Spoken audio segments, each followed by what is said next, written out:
দুনিয়ার জমিনে তো আমি নামাজ আদায় করেছি, দুনিয়ার জমিনে আমি রোজা রেখেছি, দুনিয়ার জমিনে আমি হজ করেছি, দুনিয়ার জমিনে আমি ইবাদত করেছি। তারপরে আমার আল্লাহ বলবে তুই জাহান্নামের দিকে চলে যা, কেননা তোর বোন পর্দা করে নাই, কেননা তোর স্ত্রী পর্দা করে নাই, তোর স্ত্রী বেগানা মহিলা হয়ে দুনিয়ার জমিনে চলেছে, তোর মা পর্দা করে নাই। তুই কেমনে জান্নাতের আশা করস? তুই কিভাবে জান্নাতের আশা করস? তোর স্ত্রীকে যে তুই পর্দায় রাখতে পারলি না, তোর মতো স্বামী আজকে জান্নাতে যেতে পারবে না, তুই জাহান্নামের দিকে চলে যা। চিৎকার মেরে বলে নাউজুবিল্লাহ। তাহলে মা বোনদের পর্দা করার দরকার আছে না নাই? আমাকে সাবজেক্ট দেওয়া হচ্ছে কোরআন তেলাওয়াতের ফজিলত। কোরআন তেলাওয়াতের ফজিলত সম্পর্কে কিছু আলোচনা করব, আপনি শুনতে রাজি আছেন না নাই? কোরআন তেলাওয়াত এমন একটি আমল, কোরআন আল্লাহ পাক রব্বুল আলামিনের এমন একটি কালাম, কোরআন যখন আপনি পড়বেন আমার আল্লাহ রব্বুল আলামিন ডেকে বলে বান্দা তুমি তো কোরআন পড়তেছো না, তুমি তো কোরআন পড়তেছো না, তুমি স্বয়ং আমি আল্লাহর সাথে কথা বলতেছো। জোর বলি সুবহানাল্লাহ। শুধুমাত্র তাই নয়, এই কোরআন এমন একটি কোরআন যে কোরআনকে রব্বুল আলামিন সর্বপ্রথম পাহাড়ের উপর নাজিল করতে চেয়েছে। পাহাড় বলে ওগো আল্লাহ, কোরআনুল কারীমের মধ্যে আছে লাউ আনজালনা হাযাল কুরআনা আলা জাবালিন লারাইতাহু খাশিআন মুতাসাদ্দিআন মিন খাশিয়াতিল্লাহ। পাহাড় ডাক দিয়ে বলে আল্লাহ আমি এত উঁচু পাহাড় হয়েছে ঠিক আছে, কিন্তু যদি কোরআন আমার উপরে নাজিল করো আমি পাহাড় মুহূর্তের মধ্যে ধ্বংস হয়ে যাব। শুধুমাত্র তাই নয়, রব্বুল আলামিন আসমানকে বলে ও আসমান, একটা খুঁটি বিহীন, কোনো খুঁটি লাগাই নাই, এত বড় আসমান বানাইলাম, তুমি আসমানের উপরে আমি কোরআন নাজিল করতে চাই। আসমান ডাক দিয়ে বলে আল্লাহ তুমি কোরআন আমার উপরে নাজিল করবা, কোনো খুঁটি বিহীন আমি আসমানকে বানিয়েছো ঠিক, কিন্তু যদি কোরআন আমার উপরে নাজিল করো, এই কোরআনের সম্মানে, কোরআনের ইজ্জতে, কোরআনের নূরে আমি আসমান জ্বলে পুড়ে ছাই হয়ে যাব। শুধুমাত্র তাই নয়, নদী নালা গাছপালাকে সমস্ত কিছুকে আল্লাহ বলা শেষ, কোনো কিছু যখন এই কোরআনকে নিতে পারে না, তখন এই কোরআন আমার আল্লাহ রব্বুল আলামিন নবী মুহাম্মদুর রাসূলুল্লাহ সাল্লাল্লাহু আলাইহি ওয়াসাল্লামের মাধ্যমে আমার আপনার মাধ্যমে আমার আপনাকে নাজিল করেছে। জোর বলি সুবহানাল্লাহ। সেই কোরআন তেলাওয়াত থেকে আজকে আমরা দূরে সরে গিয়েছি, কথা বলেন ঠিক কিনা? গত এক বছর ধরে আপনার ঘরের মধ্যে কোরআন তেলাওয়াত হয়েছে কিনা সন্দেহ আছে, কিন্তু মা বোনেরা রমজান মাস আসলে কোরআন শরীফটা আলমারির উপর থেকে নামায়, কোরআনটা আলমারির উপর থেকে নামায়, কোরআনটা তাক থেকে নামায়, রমজান চলে গেলে আবার ওই কোরআনটা তাকের উপর রেখে দেয়। চিৎকার মেরে বলেন নাউজুবিল্লাহ। আর যেই ঘরের মধ্যে কোরআন তেলাওয়াত হবে সেই ঘরের মধ্যে শয়তান আশ্রয় করতে পারবে না। যেই ঘরের মধ্যে কোরআন তেলাওয়াত দিয়ে নামাজ, ফজরের নামাজের পরে কোরআন তেলাওয়াত দিয়ে যে ঘরের কাজকর্ম শুরু হবে, আর কোরআন তেলাওয়াত দিয়ে যে ঘরের কাজ শুরু হবে, ওই ঘরের মধ্যে কোনোদিন অশান্তি হবে না। কথা বলেন ঠিক কিনা? আজকে কেন স্বামী স্ত্রীর মধ্যে এত ঝগড়া? আজকে কেন পারিবারিক এত ঝামেলা? আজকে কেন আমাদের রাষ্ট্রীয় জীবনে এত সমস্যা? আজকে কেন আমাদের সব জায়গার মধ্যে এত সমস্যা? কারণ আমরা কোরআন তেলাওয়াত থেকে গাফেল হয়ে গিয়েছি। কথা বলেন ঠিক কিনা? কোরআন তেলাওয়াত করতে চাই কি চাই না? কোরআন তেলাওয়াত করার জন্য শুধু মাহে রমজান মাস লাগে না, কোরআন 12 মাস তেলাওয়াত করতে হবে। কথা বলেন ঠিক কিনা? কুল ইন কুনতুম তুহিব্বুনাল্লাহ ফাত্তাবিউনি ইউহিব্বুকুমুল্লাহু ওয়া ইয়াগফির লাকুম যুনুবাকুম ওয়াল্লাহু গফুরুর রহিম। চিৎকার মেরে বলি সুবহানাল্লাহ। আমার আল্লাহ বলে হে রাসূল আপনি জানিয়ে দেন আপনার উম্মতদেরকে, তারা যদি আমি আল্লাহকে ভালোবাসতে চায়, তারা যদি আমি আল্লাহকে অনুসরণ করতে চায়, তারা যদি আমি আল্লাহকে পেতে চায়, তারা যদি আমি আল্লাহর অনুগ্রহ পেতে চায়, তারা যেন আপনি নবীকে আগে ভালোবাসে। জোর বলেন সুবহানাল্লাহ। আর নবীর ভালোবাসা দরকার আছে না নাই? আপনি যতক্ষণ পর্যন্ত আপনার মায়ের চাইতে, আপনার বাবার চাইতে, আপনার নিজের জীবনের চাইতে, আপনার সন্তানের চাইতে, আপনার সকল পরিবার পরিজনের চাইতে, শুধুমাত্র তাই নয় আপনার জীবনের চাইতেও যতক্ষণ পর্যন্ত মুস্তাফা নবীকে ভালো না বাসবেন, আপনি ততক্ষণ পর্যন্ত পরিপূর্ণ ঈমানদার হতে পারবেন না। আল্লাহর নবী, আমার নবীর দরবারে একদিন সাইয়েদনা ওমর এসে বলে ইয়া রাসূলুল্লাহ আমি কি পরিপূর্ণ ঈমানদার হতে পেরেছি? হযরত ওমর রাদিয়াল্লাহু তাআলা আনহুকে আমার নবী ডাক দিয়ে বলে হে ওমর তুমি আমি নবীকে কেমন ভালোবাসো? সুবহানাল্লাহ বলেন। হযরত ওমর ডাক দিয়ে বলে ইয়া রাসূলুল্লাহ আমি আমার সকল ধন সম্পদের চাইতে আপনি নবীকে বেশি ভালোবাসি। সুবহানাল্লাহ বলেন। আমার নবী ডাক দিয়ে বলে ওমর তুমি পরিপূর্ণ ঈমানদার হতে পারো নাই। হযরত ওমর বলে ইয়া রাসূলুল্লাহ আমি আমার সন্তানাদের চাইতে আপনি নবীকে বেশি ভালোবাসি। এবার ওমরকে আমার নবী ডাক দিয়ে বলে দিলেন ওমর তুমি এখনো পরিপূর্ণ ঈমানদার হতে পারো নাই। যেই মাত্র ওমর ডাক দিয়ে বলে ইয়া রাসূলুল্লাহ, আমি আমার জীবনের চাইতেও আপনি নবীকে বেশি ভালোবাসি। জোরে বলেন সুবহানাল্লাহ। তার মানে আমাদের সব কিছু একদিকে, আমাদের নবীর ভালোবাসা থাকতে হবে একদিকে। কথা বলেন ঠিক কিনা? আপনার ভিতর যদি পরিপূর্ণ ঈমান না আসে, আমলের কোনো দাম নাই। আর ঈমান হচ্ছে মুস্তাফা নবীর ভালোবাসা, মুস্তাফা নবীর প্রেম, মুস্তাফা নবীর মোহাব্বত অন্তরে যখন পরিপূর্ণ থাকবে, তখন পরিপূর্ণ ঈমানদার হওয়া যাবে। কথা বলেন ঠিক কিনা? তাহলে নবীর ভালোবাসা দরকার আছে কি নাই? নবীকে ভালোবাসবো কিভাবে? নামাজ আদায় করে নাকি নামাজ ছেড়ে দিয়ে?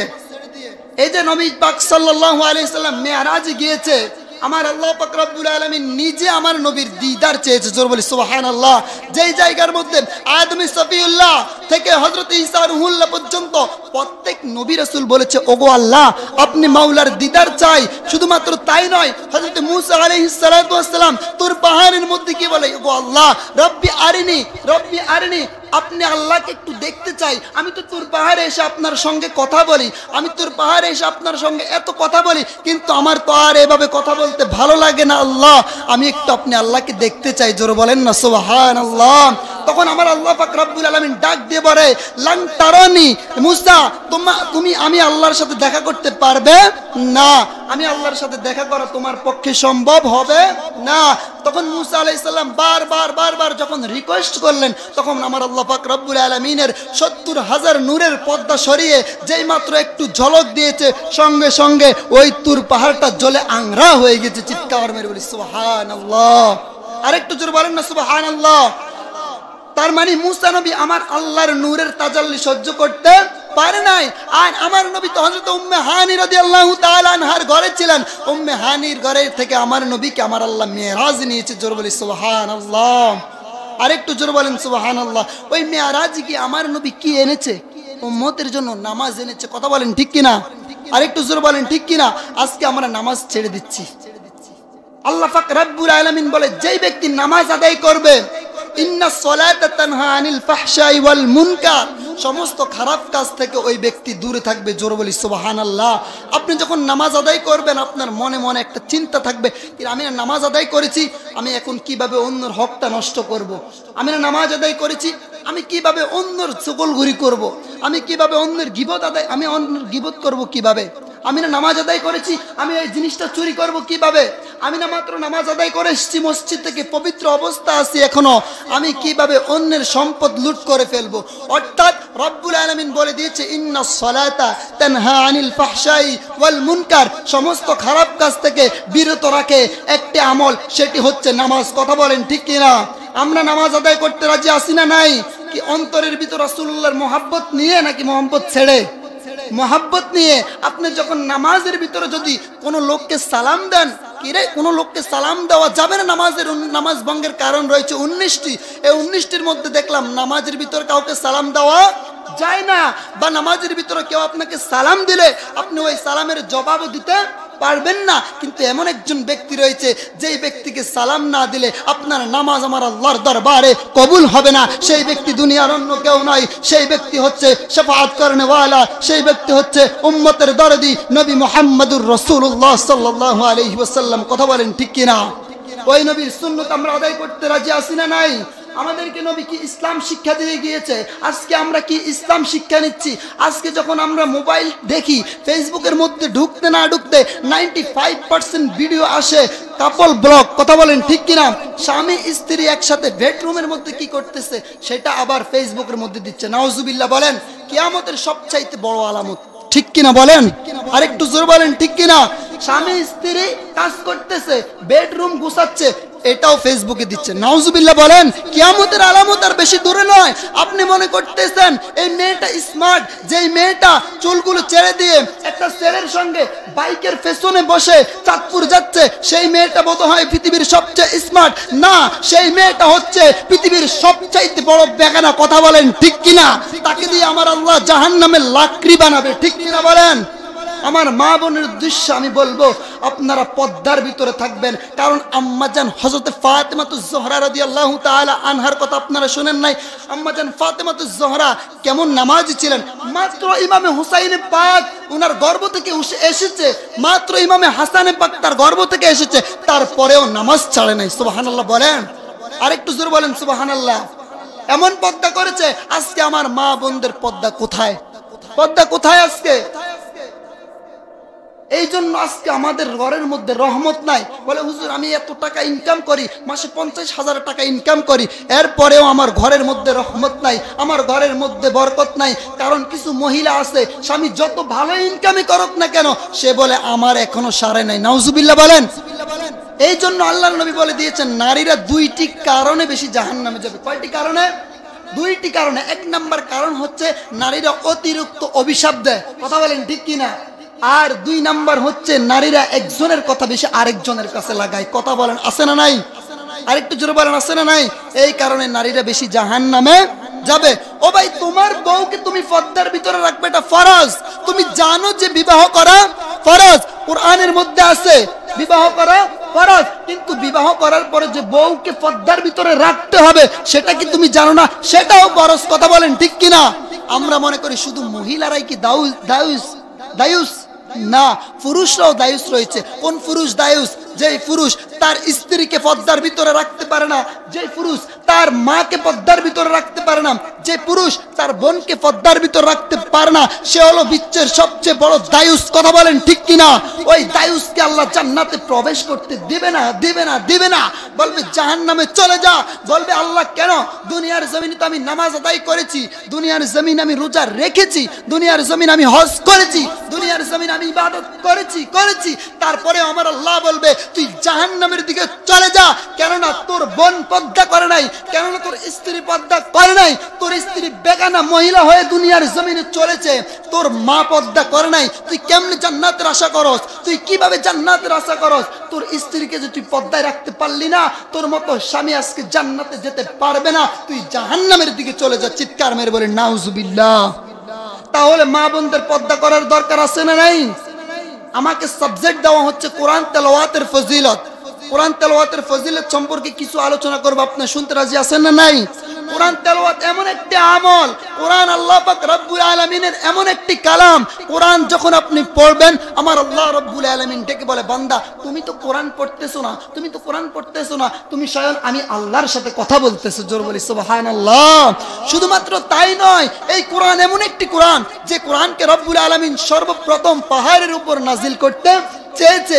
পাহাড় বলে ওগো আল্লাহ, কোরআনুল কারীমের মধ্যে আছে লাউ আনজালনা হাযাল কুরআনা আলা জাবালিন লারাইতাহু খাশিআন মুতাসাদ্দিআন মিন খাশিয়াতিল্লাহ।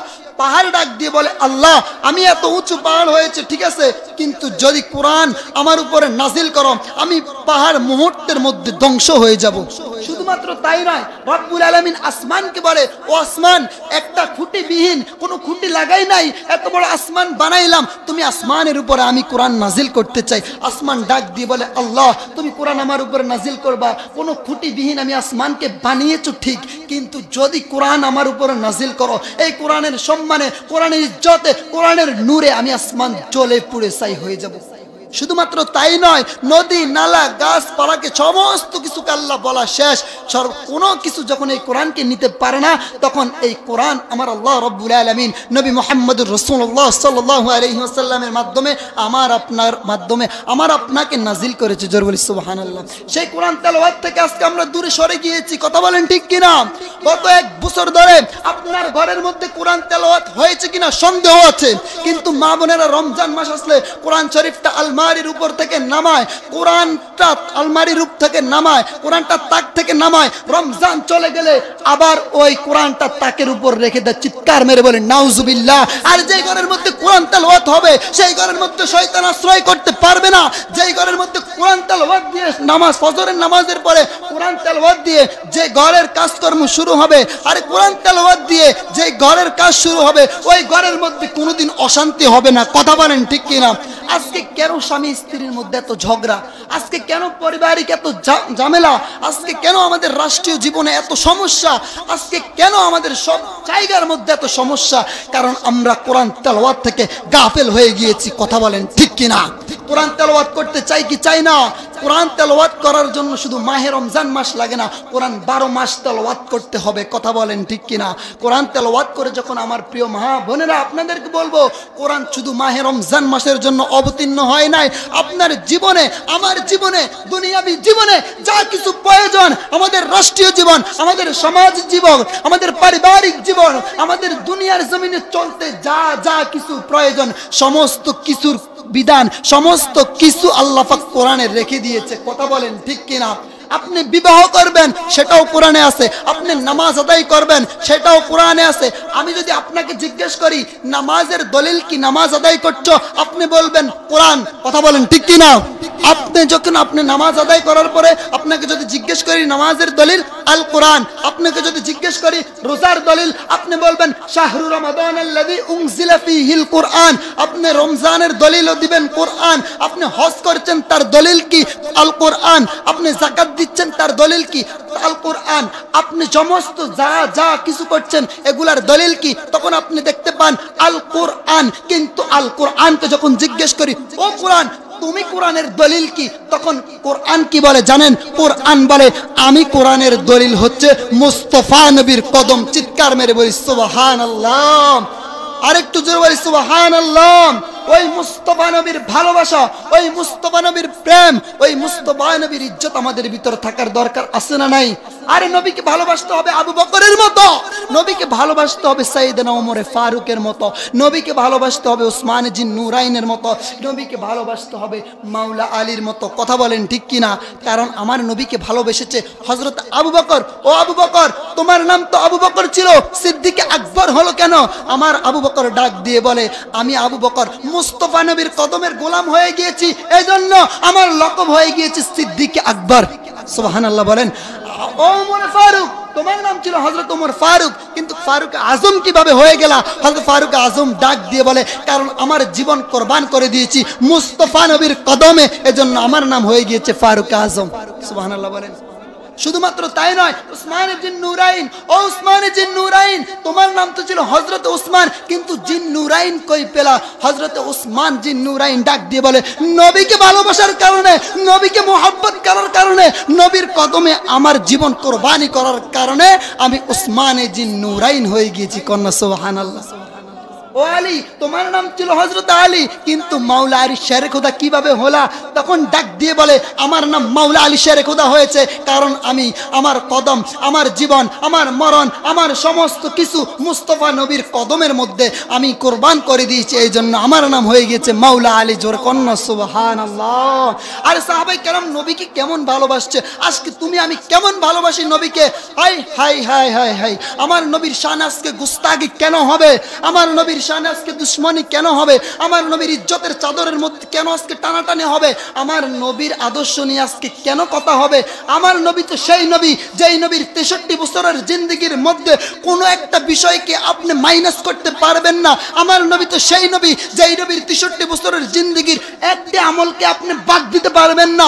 আমার নবী তো সেই নবী যেই নবীর 63 বছরের জিন্দেগি থেকে আপনি একটি জিনিস বাদ দিতে পারবেন না। বাদ দিলে আপনি ঈমানদার হতে পারবেন না। আমার নবী এমন নবী, তারপরেও কেমন আমার নবীর শানে এত বেয়াদবি হবে? কেন আমার নবীর শানে গুস্তাগি হবে? কেন আমার নবীর শানে দুশ্মনী হবে? আরে নবী তো এই হাসরের ময়দানে তোমার জন্য কাঁদবে, ঠিক কি না? নবী তো আমার জন্য কাঁদবে, নবী তো উম্মতের জন্য কাঁদবে, নবী তো গুনাহগারদের জন্য কাঁদবে। তারপরেও কেন রাসূলের শানে আজকে বেয়াদবি হচ্ছে? কেন রাসূলের শানে এত বড় বড় গুস্তাগি হচ্ছে? এগুলো আশিকে রাসূলরা মানবে না। কথা বলেন ঠিক কিনা? মনে রাখবেন আল্লামা শহীদ নুরুল ইসলাম ফারুকী রাহমাতুল্লাহ আলাইহি একটা কথা বলেছে, যে ব্যক্তি আমার নবীকে ভালোবাসবে সে হতে পারে একজন মুসি, হতে পারে একজন সামার, হতে পারে সে একজন রিকশা ড্রাইভার, হতে পারে সে দিনমজুর, কিন্তু আমার কাছে সে থাকবে আমার মাতার তাজ। কথা বলেন ঠিক কিনা? আর আপনি যদি রাসূলের শানে চুল পরিমাণ বেয়াদবি করেন, চুল পরিমাণ গুস্তাগি করেন, চুল পরিমাণ আপনি রাসূলের শানকে অবমাননা করেন, আপনি পৃথিবীর যত বড় মুহাদ্দিস হন, আপনি পৃথিবীর যত বড় আলেম হন, আপনি পৃথিবীর যত বড় মুফতি হন, আপনি পৃথিবীর যত বড় মাওলানা হন, আপনার দাম আমার কাছে আমার জুতার পায়ের সমতুল্য আমি মনে করি না। কথা বলেন ঠিক কিনা? কারণ ওই নবীকে তো ভালোবাসতে হবে। কথা বলেন ঠিক কিনা? আর নবীকে ভালোবাসতে হবে কিনা? নবীকে ভালো না বাসলে তো কিয়ামতের ময়দানে আপনি আটকা পড়ে যাবেন, ধরা পড়ে যাবেন। কারণ ওই দিন তো নবী ছাড়া কেউ আপনার সুপারিশ করতে পারবে না। আমার নবী বলে দিয়েছে শাফাআতি লি আহলিল কাবাইরি মিন উম্মতি, আমার উম্মতের বড় বড় গুনাহগারের জন্য আমি নবী শাফাআত করব, আমি নবী তাদেরকে শাফাআত করে আল্লাহর জান্নাতে নিয়ে যাব। আজকে কেমনে তোমরা নবীর শানে বিয়াদবি করো? ওই হাসরের ময়দানে কিভাবে মুখ দেখাবো রাসূলের সামনে? মুখ দেখানোর কোনো উপায় আছে? আমি যদি এখন আমার হুজুরের বিরুদ্ধে একটা কথা বলি, হুজুরের সামনে দাঁড়াতে আমার ভয় লাগবে, কথা বলেন ঠিক কিনা? আপনারা যদি এখন আমার বিরুদ্ধে একটা কথা বলেন, পরবর্তীতে আপনি আমার সামনে দাঁড়াতে আপনার ভয় লাগবে, ঠিক কিনা বলেন? কিন্তু রাসূল তো এমন ব্যক্তি যার ব্যাপারে আরে দুনিয়ার জমিনের মধ্যে যদি আমার ভাই কেমন, মানুষ আমাকে জিজ্ঞেস করে উনি কেমন, আমি বলি হ্যাঁ ভালো, দোষে গুণেই তো মানুষ। আরে উনি কেমন, আমি বলি হ্যাঁ আছে ভালো আলহামদুলিল্লাহ। কোনো মেয়েকে যখন দেখতে আসে, এই মেয়েটা কেমন, পাড়া প্রতিবেশীর কাছে তার চরিত্রের খবর নেয়, তার চরিত্র কেমন, পাড়া প্রতিবেশী এলাকাবাসী চেয়ারম্যান বা যারা আছে তাদের কাছে খবর নেয়। কিন্তু ওই মুস্তাফা নবীর চরিত্রের কথা আমার আল্লাহ নিজে কোরআনে বলে দিয়েছেন, বলেছেন আমার রাসূল উত্তম চরিত্রের অধিকারী। লাকাদ কানা লাকুম ফি রাসূলিল্লাহি উসওয়াতুন হাসানা। আমরা রাসূলের চরিত্রকে ফলো করতে হবে। রাসূল দুনিয়াতে কিভাবে চলেছে, আরে রাসূল দুনিয়ার জমিনের মধ্যে কদম রাখার সঙ্গে সঙ্গে এই দুনিয়াটা তোমার জন্য আমার জন্য মসজিদ হয়ে গিয়েছে। সুবহানাল্লাহ বলেন। আগে হযরতে আদম সফিউল্লাহ থেকে ঈসা রুহুল্লাহ পর্যন্ত দুনিয়ার জমিনের মধ্যে 1,24,000, মতান্তরে 2,24,000 এই দুনিয়ার জমিনের মধ্যে এসেছে। সমস্ত নবী এবং রাসূলগণ কোনো ইবাদত করার জন্য তাদের নির্দিষ্ট জায়গা ছিল, কিন্তু মুস্তাফা নবী কদম দুনিয়ার জমিনে রাখার সঙ্গে সঙ্গে পুরা দুনিয়াকে আমার আল্লাহ মসজিদ বানিয়ে দিয়েছে। কোন সুবহানাল্লাহ। শুধুমাত্র তাই নয়, মুস্তাফা নবীর ক্ষমতা নয়, মুস্তাফা নবীর গোলাম। আমার অনেকে বলে নবী মরে গেছে, পচে গিয়েছে, আরে ব্যাককল, আমার নবী মুস্তাফা কামলে ওয়ালা নবী, হায়াতুন নবী, জিন্দা নবী, রহমাতুল লিল আলামিন বলে দিয়েছে আরে আমি মুস্তাফা কেন পচবো, আমার গোলাম, আমার আদলা গোলাম পর্যন্ত কবরের মধ্যে পচবে না। জোরে বলি সুবহানাল্লাহ। যারা নবীর প্রেমে, যারা আল্লাহর প্রেমে, যারা জীবনকে কোরবান করবে এরা কোনোদিন মরে না, কথা বলেন ঠিক কিনা? যারা ইসলামের জন্য নিজের তাজা রক্তকে কোরবান করে দিয়ে যারা শহীদ হয়ে যাবে এরা কোনোদিন মরবে না, এরা শহীদি মর্যাদা নিয়ে হাসরের ময়দানে উঠবে, কথা বলেন ঠিক কিনা? এই জন্য রাসূলকে ভালোবাসতে হবে, কথা বলেন, রাসূলকে ভালোবাসতে হবে। রাসূলকে ভালোবাসার নামই হচ্ছে ঈমান। হাই হাই, আমরা তো নবীর ভালোবাসা আজকে বুঝি না। হযরতে কাতাদা রাদিয়াল্লাহু তাআলা আনহুমা, আমার নবীর একজন সাহাবী, যুদ্ধের ময়দানে গিয়ে যুদ্ধ করতে করতে হযরতে কাতাদার চক্ষুটা বের হয়ে গিয়েছে। তখন কাতাদা রাদিয়াল্লাহু তাআলা আনহা আমার নবীর দরবারে এসে বলে ইয়া রাসূলুল্লাহ, ইয়া হাবিবাল্লাহ, নবী গো, আপনি নবীর জন্য, আল্লাহর জন্য, ইসলামের জন্য, কোরআনের জন্য যুদ্ধ করতে করতে আমি কাতাদার চক্ষুটা বের হয়ে গিয়েছে। হযরতে কাতাদা রাদিয়াল্লাহু তাআলা আনহুকে আমার নবী বলে ও কাতাদা, তোমার চোখ তো বের হয়ে গিয়েছে, এই চোখ দিয়ে আর তুমি কি করবে? যাও কাতাদা, আমি নবী তোমাকে জান্নাতের সার্টিফিকেট দিয়ে দিয়েছি। জোরে বলি সুবহানাল্লাহ। আমার নবীকে হযরত কাতাদা রাদিয়াল্লাহু তাআলা আনহা ডাক দিয়ে বলে ওগো আল্লাহ, ওগো আল্লাহর প্যারা হাবিব, আমি দুনিয়ার জমিনের মধ্যে চোখ কেন চাইছি জানেন? আমি জান্নাত চাই না ইয়া রাসূলুল্লাহ, আমি কাতাদার জান্নাত লাগবে না, আমি জান্নাতে যেতে চাই না, আমার জান্নাত লাগবে না, আমার চোখ লাগবে। তখন মুস্তাফা নবী ডাক দিয়ে বলে ও কাতাদা, দুনিয়ার সমস্ত মানুষ তো জান্নাত চায়, তুমি কাতাদা কেন জান্নাত চাও না? হযরতে কাতাদা রাদিয়াল্লাহু তাআলা আনহু কি বলে জানেন? ওগো নবী, আমি জান্নাত পাবো কি পাবো না সেটা পরের কথা, আমি আপনার কাছে চোখ চাইতেছি, কারণ এই চোখ দিয়ে আমি যতদিন দুনিয়ার জমিনে বাঁচবো আমি মুস্তাফা নবীকে দেখে দেখে বাঁচতে চাই। জোরে কোন সুবহানাল্লাহ। আরেকটু বলুন সুবহানাল্লাহ। আরে এমন নবী যেই নবীর দিকে তাকালে সাহাবায়ে কেরামের ক্ষুধা নিবারণ হয়ে যেত। আরে এমন নবী যেই নবীর দিকে তাকালে সাহাবায়ে কেরামগণ ঘন্টার পর ঘন্টা আমার রাসূলের চেহারা মুবারকের দিকে তাকিয়ে থাকতে থাকতে তাদের সময় পার হয়ে যাচ্ছে, তারা বলতেও পারে না। আয় হায় হায়, এমন নবী যেই নবীর উম্মত আমরা হতে পেরেছি। কিন্তু হযরত ঈসা আলাইহিস সালাম আমার নবীর উম্মত হওয়ার জন্য আল্লাহর কাছে ফরিয়াদ করেছে, আল্লাহ কবুল করেছে। হযরত আদম সফিউল্লাহ থেকে ঈসা রুহুল্লাহ পর্যন্ত সমস্ত নবীরা ফরিয়াদ করেছে, শুধুমাত্র ঈসা নবীর ফরিয়াদকে আমার আল্লাহ কবুল করেছে। তাহলে বুঝেন এমন একজন নবীর উম্মত হতে পেরে তারপরেও তোমাকে আজকে মাহফিলে ডাকা লাগে। এই নবীর মাহফিলে তোমাকে ডাকা লাগবে কেন? ওই নবীর প্রেম, ওই নবীর ভালোবাসা, ওই নবীর ইশক, ওই নবীর মোহাব্বত আমাদের ভিতর থাকার দরকার আছে না নাই? আর একটু জোরে বলতে হবে, থাকার দরকার আছে না নাই? নবীকে নিজের জীবনের চাইতে ভালোবাসলেই পরিপূর্ণ ইমানদার। আজকে নবীকে যারা ভালোবেসে আজকে নামাজ ছেড়ে দেয়, আজকে নবীকে ভালোবেসে যারা ফরজ ইবাদত ছেড়ে দেয়, আজকে নবীকে ভালোবেসে যারা মানুষের হক নষ্ট করে, আজকে নবীকে ভালোবেসে যারা সমস্ত আপনি যা কিছু করেন, মূল হচ্ছে আমার নবীর ভালোবাসা। আপনি নামাজ না পড়লে আমার নবীকে কিভাবে মুখ দেখাবেন? কারণ নবী তো এই নামাজকে প্রতিষ্ঠা করার জন্য ওই উহুদের ময়দানে যুদ্ধ করেছে। নবী তো এই নামাজকে প্রতিষ্ঠা করার জন্য বদরের ময়দানে যুদ্ধ করেছে। আরে নবী তো নবীর নামাজকে প্রতিষ্ঠা করার জন্য তো নবীর নাতি ইমামে হুসাইনের পাক নিজের তাজা রক্ত দিয়ে দিয়েছে। কেমনে তুমি নামাজকে ছেড়ে দাও ভাই? আই হাই, তুমি আজকে নামাজ ছেড়ে দাও। এই নামাজের জন্য আবু বকর যুদ্ধ করেছে, নামাজের জন্য ওমর ফারুক যুদ্ধ করেছে, নামাজের জন্য উসমান জিন নুরাইন যুদ্ধ করেছে, নামাজের জন্য হযরত আবেদ শাহ আল মাদানী এই বাংলার জমিনে এসে আমাদেরকে শিক্ষা দিয়েছে, হযরত শাহজালাল ইয়ামানি আমাদেরকে নামাজের জন্য আদেশ করেছে। তারপরেও তুমি মুসলমান হয়ে নামাজ ছেড়ে দাও। তোমার ভিতরে কি একটু লজ্জা করে না? তুমি কিভাবে নামাজ ছেড়ে দাও? এ মুসলমান, এখনো সময় আছে, আল্লাহর দরবারে তওবা করো। তওবা করার মতো তওবা করো। যখন তওবা করার মতো তওবা করবা, তখন আমার আল্লাহ পাক রব্বুল আলামিন তোমার জীবনের গুনাহ মাফ করে দিবেন। সকল পড়ি আল্লাহুম্মা আমিন। তওবা করতে হবে এমন ভাবে, এক আল্লাহর ওলির দরবার এসে বলে, হুজুর আমি তো তওবা করি কিন্তু আবার গুনাহ করে ফেলি। তখন আল্লাহর ওলি ডাক দিয়ে বলে, বাচ্চা হারুনুর রশিদ, অনেক বড় মাপের একজন বাচ্চা, বাচ্চার মনের মধ্যে শান্তি নাই, বাচ্চার মনের মধ্যে ঘুম নাই। বাচ্চা বলতেছে আমার কাছে কেমন কেমন লাগতেছে। বাচ্চা ডাক দিয়ে বলে, আমি শুনছি এই জামানার মধ্যে একজন আল্লাহর ওলি আছে, ওনার কাছে একটু আমাকে নিয়ে যাও না। আল্লাহর ওলির কাছে নিয়ে যাওয়ার পর ডাক দিয়ে বলতেছে, আল্লাহর ওলির কাছে ওই বাচ্চা তো সরাসরি যাবে না, বাচ্চার অ্যাসিস্ট্যান্ট গিয়েছে, গিয়ে বলতেছে আমাকে বাচ্চা হারুন রশিদ পাঠিয়েছে। বলে যাও যাও, এখানে বাচ্চার কোনো কাজ নাই, এখানে হচ্ছে ফকিরের কাজ। আমি তো ফকির, আমার সাথে ফকিররা আসবে, আমার কাছে কোনো বাচ্চা আসতে পারবে না। তখন বলে, হুজুর উনি বাচ্চাহির নিয়তে আসে নাই, উনি তাওবা করার জন্য এসেছে। জোর কর না সুবহানাল্লাহ। ওই বাচ্চা তখন হুজুরের কাছে গেল, বাচ্চাকে বলে দিয়েছে, তুমি আমার সাথে দেখা করতে হলে আমার শর্ত আছে। শর্ত হচ্ছে লাইট অফ থাকবে, কারণ তোমার বাচ্চাই দেখে যদি আমার দুনিয়ার লোভ চলে আসে, তোমার বাচ্চাই দেখে যদি আমার টাকার লোভ চলে আসে, তোমার বাচ্চাই দেখে যদি আমার সম্পদের লোভ চলে আসে, এই জন্য লাইট অফ থাকবে তুমি যখন আমার সাথে কথা বলবে। বাচ্চাকে ডাক দিয়ে বলে, বাচ্চা তুমি কি কোনো অপরাধ করেছো?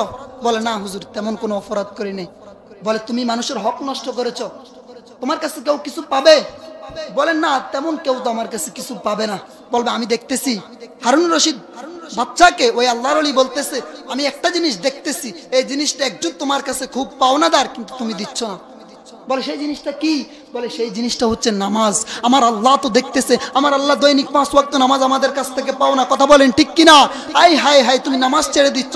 আল্লাহ যদি 1 মিনিটের জন্য তোমার অক্সিজেনকে অফ করে দেয়, অক্সিজেনকে বন্ধ করে দেয়, তুমি আর এই দুনিয়ার জমিনে বেঁচে থাকার কোনো ক্ষমতা নাই। তখন ওই বাচ্চাকে ওই ওলি আল্লাহ ডাক দিয়ে বলে, বাচ্চা হারুন রশিদ, এই হাত যদি ফজার উপর জুলুম করে, এই হাত যদি তোমার কোনো ফজার উপরে জুলুম করে, তাহলে কিন্তু ও আল্লাহর কাছে তুমি ধরা পড়ে যাবে। ওই বাচ্চা হারুনুর রশিদকে যিনি তওবা করেছে, তিনি কত বড় আল্লাহর ওলি, যে আল্লাহর ওলি এক সময় ডাকাত ছিলেন।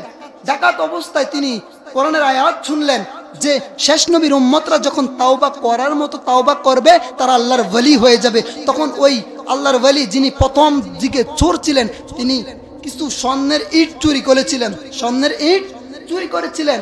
ইট চুরি করার পরে বলতেছে, আমি যে ইটগুলো চুরি করেছি, এখন এই ইটগুলো তো আমার ফিরিয়ে দিতে হবে, আমি এখন তাওবা করেছি। তখন বলতেছে, এই ইটগুলো আমি কেমনে ফিরিয়ে দিব? ওই ইটের মালিককে গিয়ে বলে, আমি আপনার 1 বস্তা ইট চুরি করেছি, এখন এগুলা ফিরিয়ে দিতে চাই, কিভাবে ফিরিয়ে দিব? তখন বলতেছে, তুমি এক কাজ করো, 1 বস্তা মাটির ইট নিয়ে আনো। তখন মাটির ইট নিয়ে আসলো। মাটির ইট নিয়ে আসার পরে বলে, হবে না, তুমি তো আমার স্বর্ণের ইট চুরি করেছো, স্বর্ণের ইট লাগবে। বলে, আমি শুনেছি আখিরি নবীর উম্মত যদি তাওবা করার মতো তাওবা করে, আখিরি নবীর উম্মত যদি তাওবা করার মতো তাওবা করে, তারা মাটি ধরলে মাটি স্বর্ণ হয়ে যাবে। জোরে বলি সুবহানাল্লাহ। ওই বাচ্চা হারুনুর রশিদকে যিনি তাওবা করিয়েছেন, তিনি তাওবা করার মতো তাওবা করিয়েছেন, এজন্য তিনি আল্লাহর ওলি হয়ে গেছেন। জোরে বলি সুবহানাল্লাহ। শুধুমাত্র তাই নয়, উনি এত বড় মাপের আল্লাহর ওলি হয়ে গিয়েছেন, তিনার সাথে আমার শুধুমাত্র তাই না, তাওবা করার মতো তাওবা করতে হবে। কথা বলেন ঠিক কিনা? আমরা তো তাওবা করি পাখির মতো। পাখিকে যদি আমি কোনো কিছুর মধ্যে আটকাই, পাখিটা আটকানো অবস্থায় থাকবে, যদি ছেড়ে দেই পাখিটা আবার চলে যাবে, ঠিক কিনা বলেন?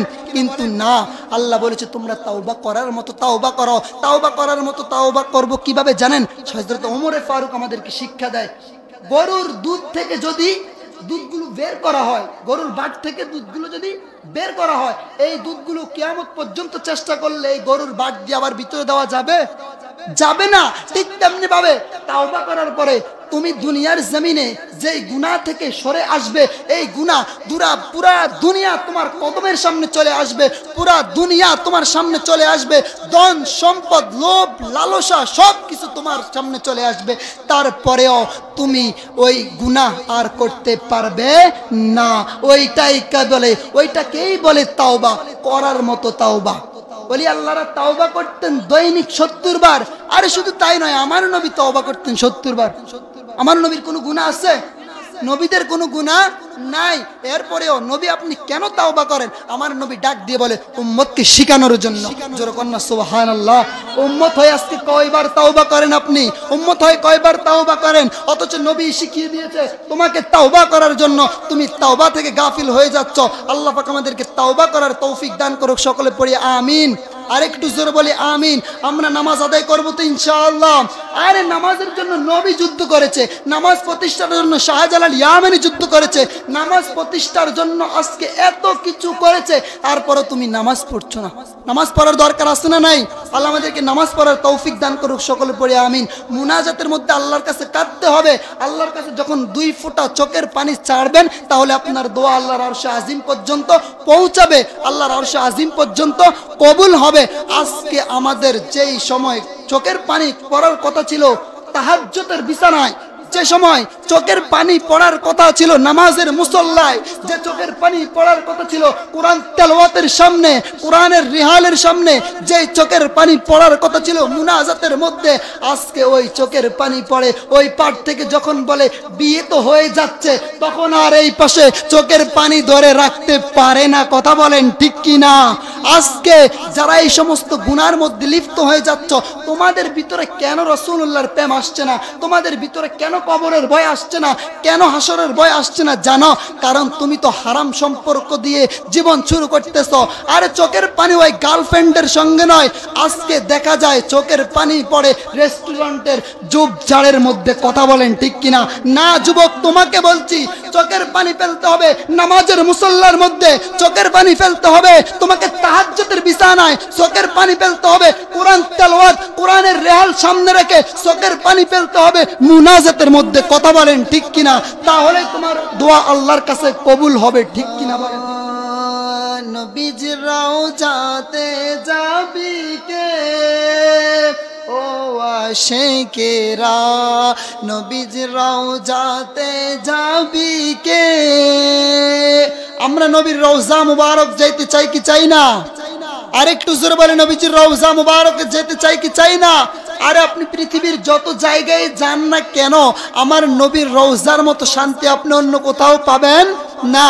এজন্য আমরা সবাই বলি নবীজির রওজাতে যাবি কে ও আশিকেরা, নবীজির রওজাতে যাবি কে, নবীজির রওজাতে যাবি কে ও আশিকেরা, নবীজির রওজাতে যাবি কে?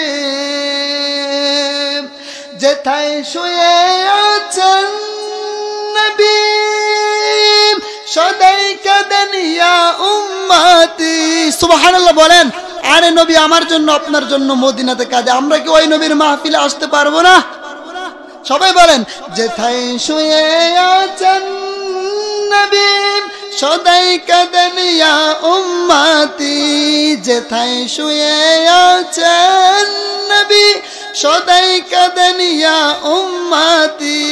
ওই নবীজির কাছে যাবি কে ও আশিকেরা, ওই নবীজির কাছে যাবি কে ও প্রেমিকেরা, ওই নবীজির কাছে যাবি কে, নবীজির রওজাতে যাবি কে ও আশিকেরা নবীর রওজাতে যাবি কে উম্মতের দরদি নবী কোরআন হাদিস খুঁজে পাবি উম্মতের দরদি নবী কোরআন হাদিস খুঁজে পাবি নুরানি জলওয়া দেখবি কে ও আশিকেরা নবীর রওজাতে যাবি কে নবীর রওজাতে যাবি কে ও আশিকেরা নবীর রওজাতে যাবি কে বলিয়াছেন পাক রব্বানা কোনো কিছু বানাইতাম না বলিয়াছেন পাক রব্বানা কোনো কিছু বানাইতাম না সব কিছু হাবিবের খাতিরে ও আশিকেরা নবীর রওজাতে যাবি কে ও প্রেমিকেরা নবীর রওজাতে যাবি কে ও আশিকেরা নবীর রওজাতে যাবি কে আল্লাহ প্রত্যেককে নবীজির রওজা মুবারকে বারবার কবুল করুক সকলে পড়ে আমিন আল্লাহ পাক রব্বুল আলামিনের প্যারা হাবিবের রওজা জিয়ারত আমাদের প্রত্যেককে নসিব করুক সকলে পড়ে আমিন আল্লাহর হাবিবের দিদার আমাদেরকে আল্লাহ রব্বুল আলামিনের হাবিবের দিদার যেন আমরা স্বপ্নের যুগে পাই আল্লাহ আমাদেরকে সেই তৌফিক দান করুক সকলে পড়ে আমিন আসসালামু আলাইকুম ওয়া রাহমাতুল্লাহি ওয়া বারাকাতুহু